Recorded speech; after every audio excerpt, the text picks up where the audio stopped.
Hello students, good morning. Sindhu नदी का अपवाह तंत्र चल रहा था अपने। ये 2-3 दिन की छुट्टी आ गई थी तो क्लास हो नहीं पाई। इसमें अपनी 3 नदियां बची हैं सिंधु अपवाह तंत्र में। एक रावी, व्यास और सतलज। तीनों नदियां आज कंप्लीट करेंगे अपने। उससे पहले देखो, जो सिंधु नदी का उद्गम मैंने आपको बताया था वो बोखरचू ग्लेशियर होगा। इसको थोड़ा सही कर लेना, ठीक है। बोखरचू ग्लेशियर से सिंधु नदी का उद्गम होता है, इसको सही कर लेना। पहले अपने लेते हैं, ये है रावी नदी। रावी नदी, अब ये छोटी है नदियां, ज्यादा नहीं है इनमें। इसका उद्गम है, इसका उद्गम देखो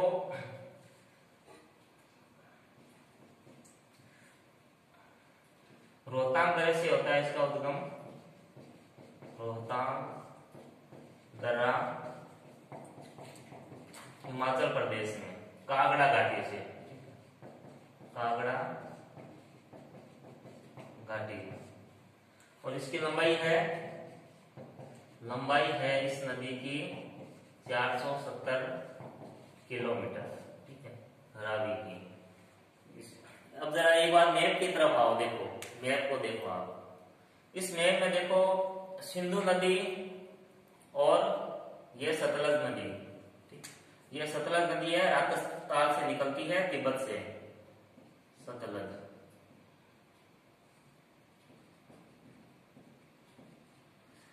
देखो केवल सिंधु नदी और सतलज नदी, ये 2 नदियां ही ऐसी है जो भारत के बाहर से इनका उद्गम है। बाकी ये सिंधु नदी की जो भी नदियां हैं, झेलम, चिनाब, रावी और व्यास, इन सभी का उद्गम है वो भारत के अंदर ही होता है। केवल सिंधु नदी और सतलज नदी, इन 2 का उद्गम भारत के बाहर से होता है। तिब्बत से इनका उद्गम होता है, और तिब्बत है देखो चाइना के अधिकार क्षेत्र में है। बाकी जो भी नदियां हैं उनका उद्गम भारत से है। अब देखो व्यास नदी को देखो, व्यास नदी है, ठीक है, ये भी रोहतांग दर्रे के पास से इसका उद्गम होता है। बाकी सारी नदियां तो देखो पाकिस्तान में चली गई है, ये पाकिस्तान है इधर। बाकी सारी नदियां पाकिस्तान चली जाती है, मगर व्यास नदी हिमाचल प्रदेश से इसका उद्गम होता है। और हरि के बैराग यहाँ पर ये सतलज नदी में मिल जाती है, ठीक है। हरि के बैराग में ये सतलज से मिल जाती है। ये मिलती है कपूरथला। कपूरथला के पास में व्यास नदी सतलज नदी में मिलती है, ठीक है। यानी जो व्यास नदी है ये पाकिस्तान में नहीं जाती, बाकी सारी नदियां हैं वो पाकिस्तान में जाती है। इन चीजों, ये जो छोटी छोटी चीजें इनको याद रखना है आपको। ये रावी नदी हो गया, फिर है व्यास नदी।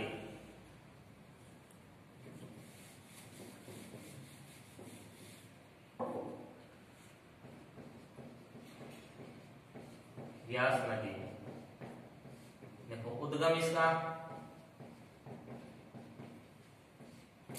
रोहतांग दर्रे के पास,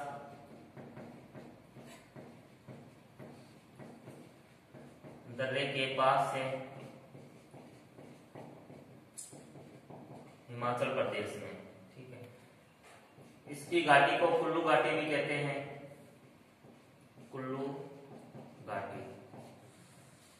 और यह सतलज की सहायक नदी है, सतलज की सहायक नदी। तो सतलज में कहां पे मिलती है? कपूरथला में, ठीक है, कपूरथला में ये मिलती है। कपूरथला में ये मिलती है।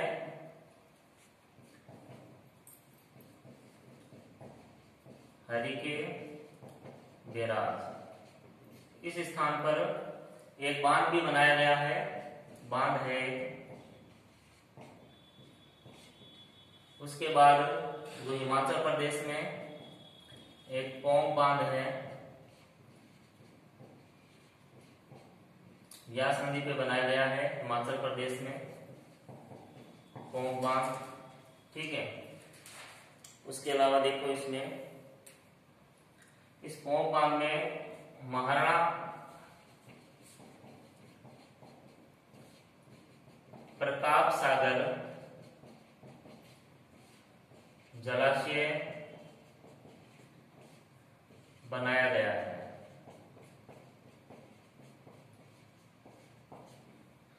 ठीक है,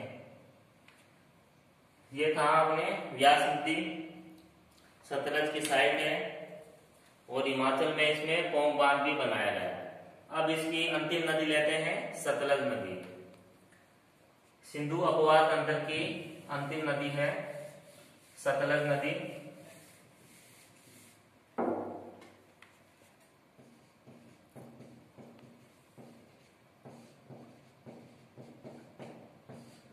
इसका उद्गम देखो,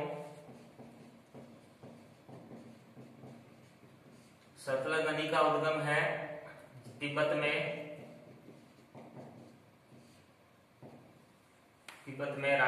मानसरोवर झील के पास।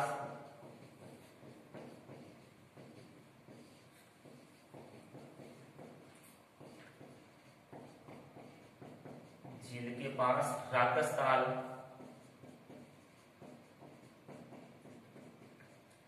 राकसताल से इसका उद्गम होता है तिब्बत से। ठीक, मानसरोवर झील के पास, ये यहाँ मानसरोवर झील, ये राकसताल यहाँ। ठीक, ये सतलज नदी का उद्गम यहाँ से होता है। अब ये जो सतलज नदी है ये सिपकिला दर्रे से भारत में प्रवेश करती है। भारत में कहां से करेगी प्रवेश? हिमाचल प्रदेश में। भारत में प्रवेश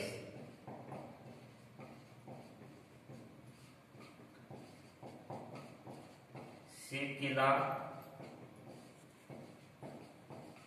दर्रे से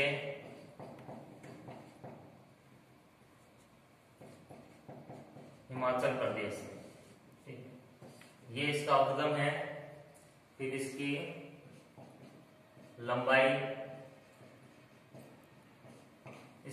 देखिए भारत में इसकी लंबाई है 1050 किलोमीटर। 1050 किलोमीटर इसकी लंबाई है भारत में। इसका अपवाद क्षेत्र है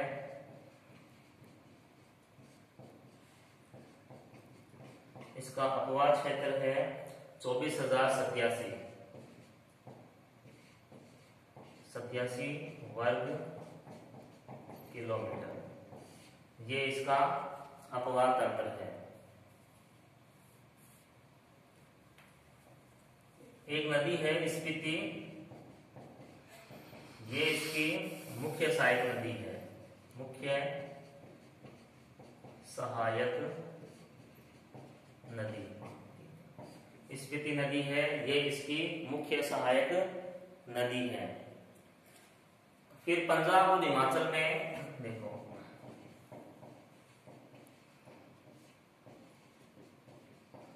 पंजाब और हिमाचल प्रदेश में इस पर भाखड़ा नाकल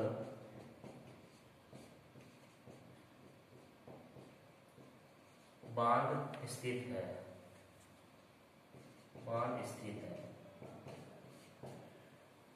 भारत का बहुत ऊंचा बांध है, ये भी भाखड़ा नागल बांध है, जो कि पंजाब और हिमाचल प्रदेश में स्थित है। देखो, पंजाब में तो स्थित है भाखड़ा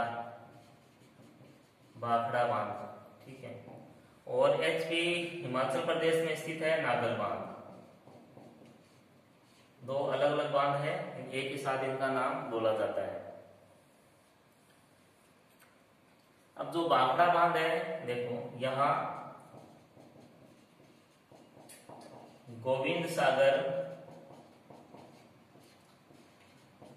जलाशय का निर्माण किया गया है। जलाशय का निर्माण, और ये जो जलाशय है भारत का, जलाशय कह दो या इसे झील कह दो, ये जो गोविंद सागर जलाशय है यह भारत का सबसे बड़ा या सबसे बड़ी कृत्रिम झील है। ठीक है, गोविंद सागर जलाशय भारत की सबसे बड़ी कृत्रिम झील है, ठीक है। और राजस्थान की कौन सी है? जयसमंद। जयसमंद जो झील है राजस्थान की, यह सबसे बड़ी झील है, राजस्थान की कृत्रिम झील है, जो कि उदयपुर में स्थित है। अब देखो, जो हरि के बैराज स्थान है, हरि के बैराज,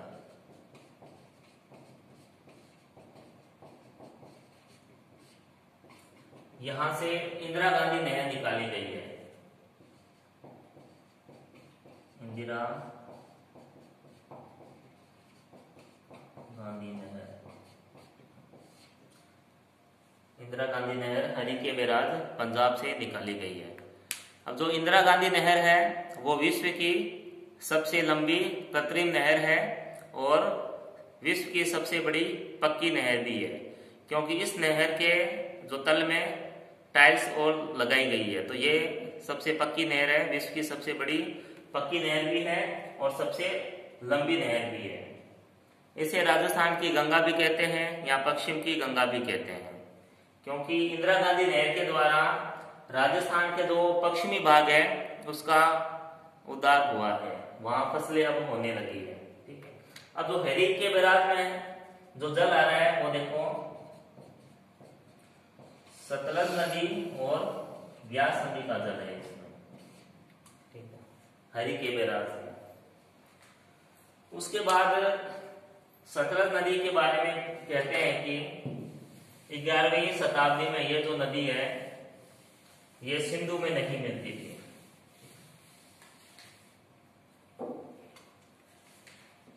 सतलज नदी है जो 11वीं शताब्दी में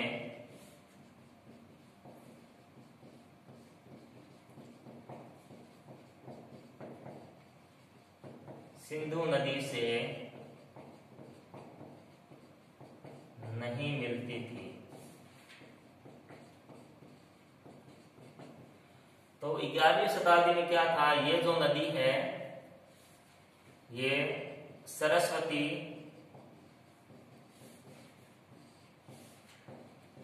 नदी से मिलती थी।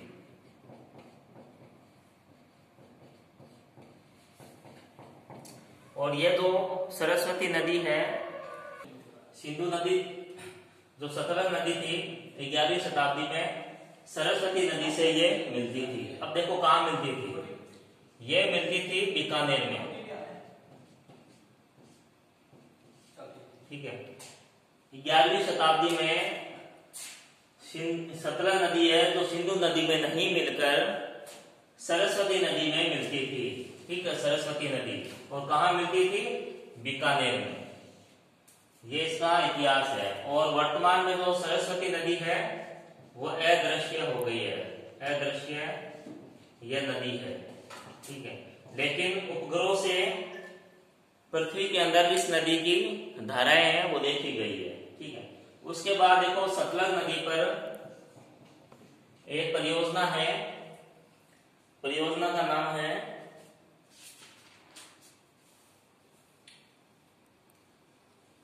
नाथपा झाखरी, नाथपा झाखरी एक परियोजना इस पे बनी हुई है, जल विद्युत उत्पादन की।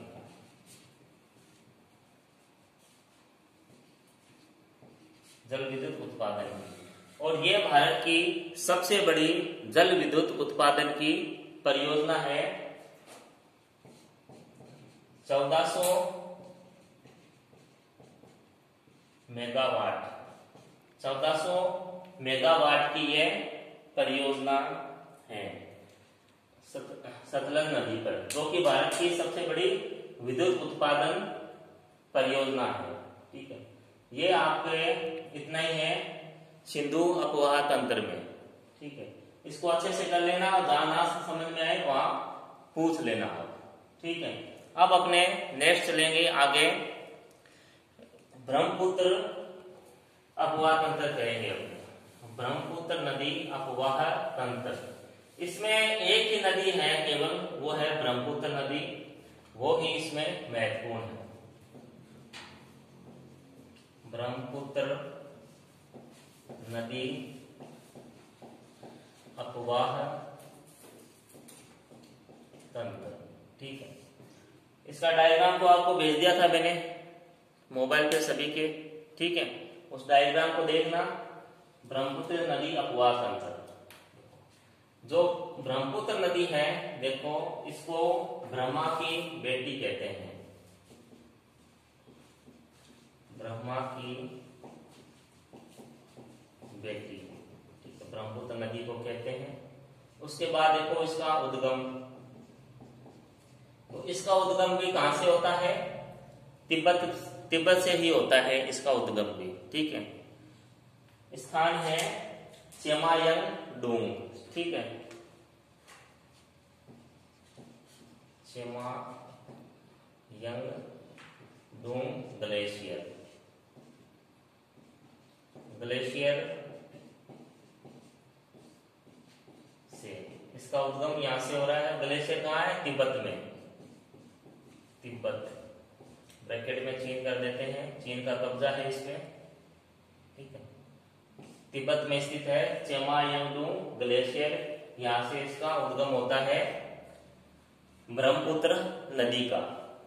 अब इस नदी को थोड़ा ध्यान रखना है इसका। अब ये 3 देशों में प्रवाहित होती है। ब्रह्मपुत्र नदी है वो 3 देशों में प्रवाहित होती है। पहला तिब्बत,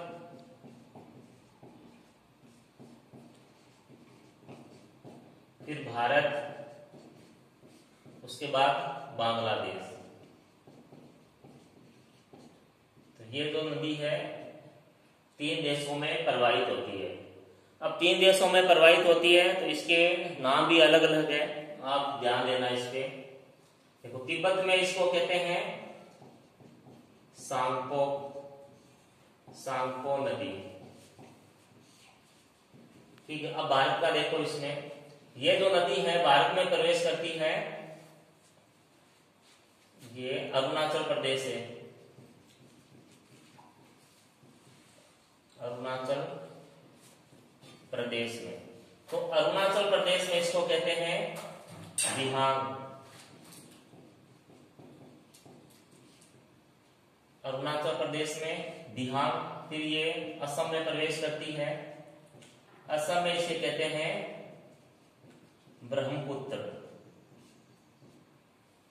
तो इसका जो नाम ब्रह्मपुत्र कहां पड़ता है? असम राज्य में पड़ता है, ठीक है। उसके बाद देखो बांग्लादेश में इसको कहते हैं जमुना, ठीक है। तो देखो एक ही नदी है, वो नाम अनेक है इसके। तो इसमें 2 नंबर का क्वेश्चन बनता है आपके कि ब्रह्मपुत्र नदी को तिब्बत में क्या कहते हैं? सांगपो नदी। उसके बाद यह नदी भारत में प्रवेश करती है, तो भारत में इसको क्या कहते हैं? अरुणाचल प्रदेश में इसको कहते हैं दिहांग नदी। फिर ये असम में प्रवेश करती है, तो असम में इसे ब्रह्मपुत्र नदी कहते हैं। उसके बाद जब ये बांग्लादेश में चली जाती है नदी, वहां इसे जमुना कहते हैं। तो इस चीज का ध्यान रखना, ये जो नदियों के नाम है अलग अलग क्षेत्रों में इसके अलग अलग नाम है। इसका चाहे तो स्क्रीनशॉट ले सकते हो आप।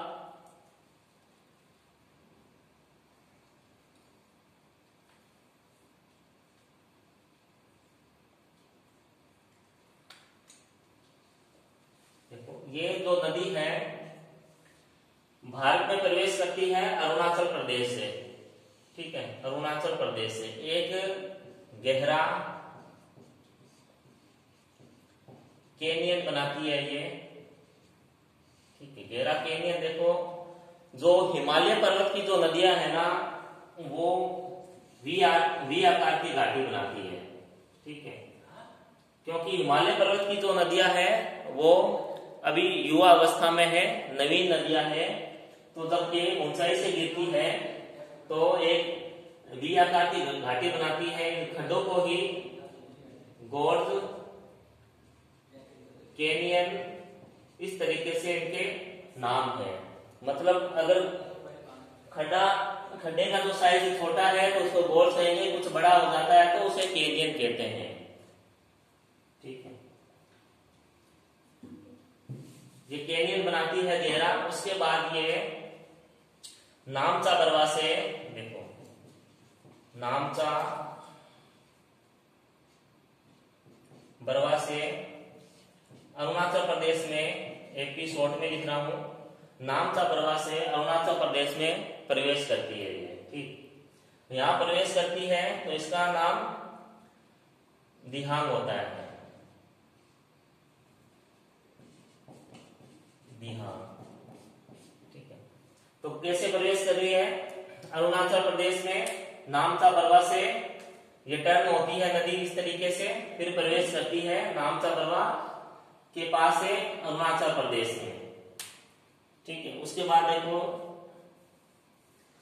असम में ब्रह्मपुत्र कहते हैं, इसकी लंबाई देखो, कुल लंबाई नदी की, ब्रह्मपुत्र नदी की कुल लंबाई है 2900 किलोमीटर। ये इसकी कुल लंबाई है और इसका कुल अपवाह क्षेत्र है, कुल अपवाह क्षेत्र